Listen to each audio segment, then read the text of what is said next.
Why are people so mean to anxiety sufferers? This is a question I used to ask myself all the time whenever I was going through my panic attacks, my health anxiety. I encountered a lot of mean individuals. And now that I've recovered and I've had some time to really think about it, I think I know why. Maybe not the case for every person in your life, but I think I'm going to describe most of the people in your life that are causing you pain or being rude or ugly to you because of your anxiety. So the first reason I'm going to cover is pretty obvious, but I'm going to mention it for a reason. There are some people in your life that are going to be mean and ugly towards you no matter what you do. You're never going to be able to explain to them what you're going through and them have some sympathy towards you. They are either just heartless or mean, or they have something against you. They have a personal agenda against you, and you're just never going to win with this person. You're never going to be able to reason with them. In this situation, guys, I don't want to say it's completely hopeless, but I feel like you're wasting your time on these individuals. What I think you need to do in this situation is to at least try your hardest to distance yourself from them. Now, I understand there's certain situations at work, at school, at the house, where you can't fully avoid them. But I promise you, you could probably do a better job at distancing yourself. We are trying to detoxify our environment so it's conducive for recovery or, managing our anxiety, if that's what you want to do. We need a healthy environment. So we want to distance ourselves from toxic things, toxic people. If you have the ability to get away from this person for good, do it. What are you waiting for?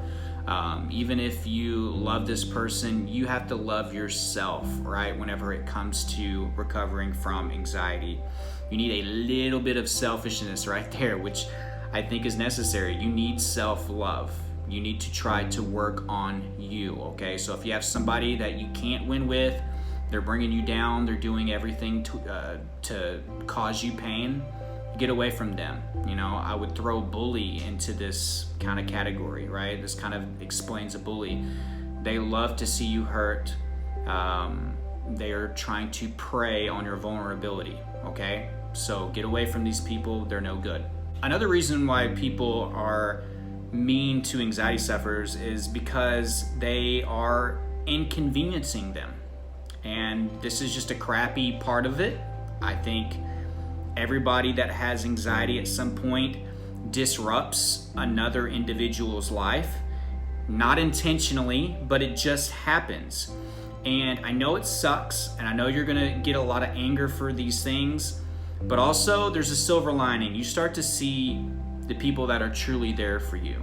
The ones that you may disrupt their life a little bit, but they're willing to hear you, to listen to you, to love you, to support you. So even though people being mean to you sucks, you'll find out the real ones. You'll find out who your true friends are, the people that really care about you. But when it comes to inconveniencing, guys, there's so many different examples of this. I'll give you a couple in my life. With friends, like having to cancel plans. You're disrupting their life. You're inconveniencing them technically, right? It may not take much for some people. I was in situations where I was at somewhere and I had to leave, and I was like, we got to go. I got to get out here. I'm about to die, or I feel like I'm having a panic attack or a heart attack, or this situation is really triggering for me. So I made them come with me. I guess they technically didn't have to, but they showed anger towards me because of that, right? Another example is the workplace, and many of you can relate with this. We are inconveniencing our boss whenever we are not showing up, or whenever our performance starts to go way down because of our anxiety. And it's hard to work when you have anxiety, especially when you have panic attacks. It was hard for me to actually get to work. I had bad driving anxiety. So your manager may handle this patiently, or they could be downright mean and ugly to you. They could fire you on the spot, first offense. Or they could come down hard with the discipline or writing you up. They can scold you, yell at you, make you feel like you're this small in front of other employees, right? So I think the workplace for a lot of us, unfortunately, can be toxic when we're trying to recover from anxiety. But hey, we got to put food on the table, right? We got to pay bills. So do what's best for you and do what's best for your family. But there are certain individuals that when you inconvenience them even a little bit or disrupt their life even a little bit, they can get mean and ugly with you very quickly. Now the next one, guys, it was going to be 3 separate parts, but I'm going to kind of throw it together because they all kind of feed off the other one, right? So I guess the first kind of part that's the most broad of the 3 parts is that people are mean to anxiety sufferers because they don't understand anxiety, bad anxiety. When they think of anxiety, they think of sweaty palms, performance anxiety, right? Solely on a performance.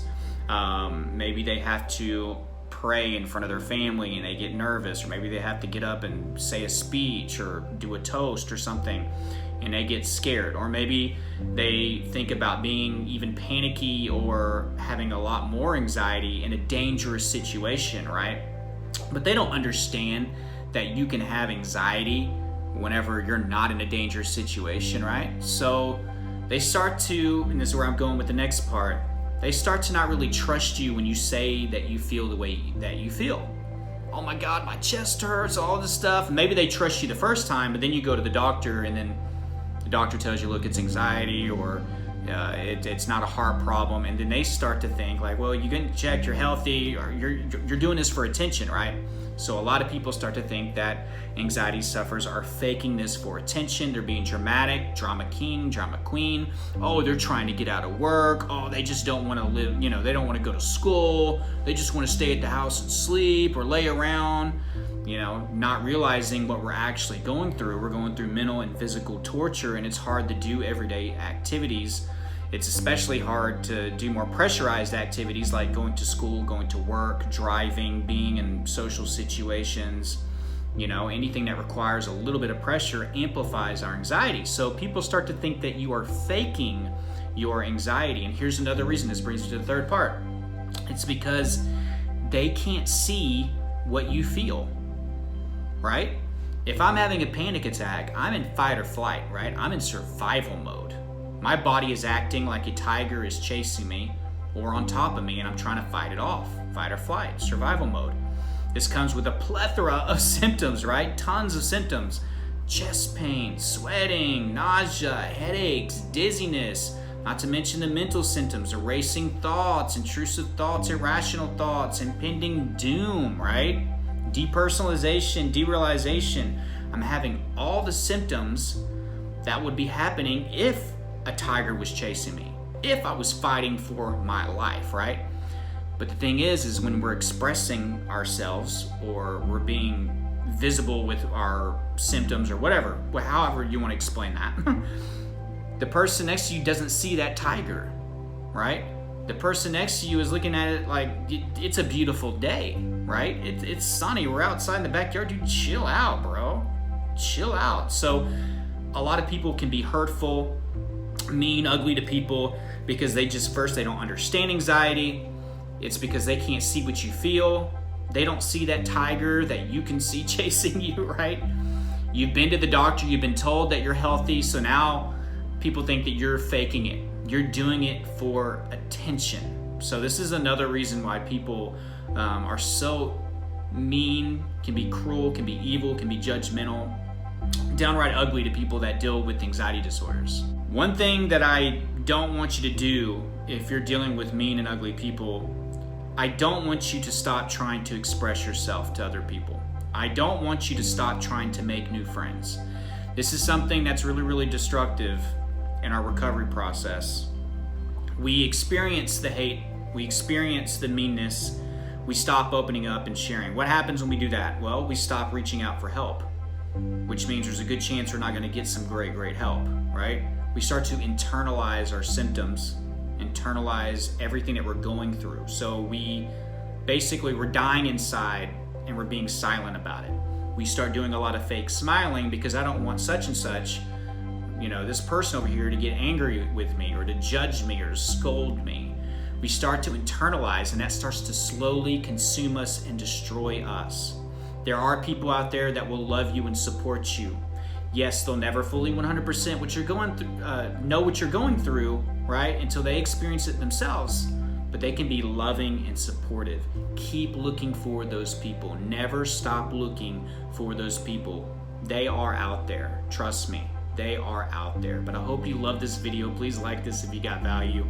Guys, remember the description down below. My Elite Anxiety Bootcamp is down there. Grab that if you haven't. If you're interested in anxiety recovery, you're ready to put in the work, that course is for you, all right? Coaching information, online therapy is another link that I want you to go check out in the description. You can do it on the phone, the laptop, the PC, the tablet. Very convenient. You don't have to make an appointment or anything like that. If you live in a city like me, I don't have a lot of options for therapy, right? If you're a small town person, you get it. You have to travel hours to go to therapy.